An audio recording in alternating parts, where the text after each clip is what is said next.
Here's how to change the keyboard shortcuts on your Mac. Now, if you wanted different shortcuts or disable some of those shortcuts, I'll show you how to do it. But first, hit the subscribe button down below. It really helps me out.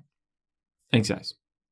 Now, let's get into your settings. So tap on the Apple icon at the top left, and then tap on System Settings from here.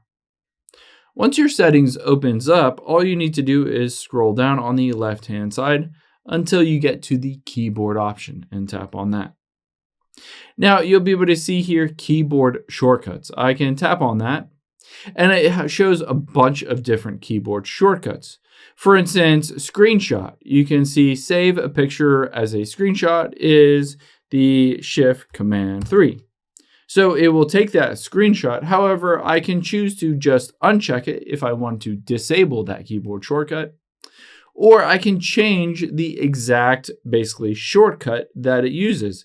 I can check it and then double tap on where that is. And then now I can say, for instance, hit Shift Command 0. And it will change it to Shift Command 0. And essentially, you've modified or updated that keyboard shortcut. You can see a bunch of different ones here, including Spotlight, presenter options, keyboard, display, mission control. You can customize all of those directly on here. If you find that you just wanted to go back to the default, you can always hit Restore Defaults, and it will bring everything back to the factory defaults for Mac. I hope this helps. If it did, hit the like button down below and leave a comment if you still have any questions. Thanks, guys.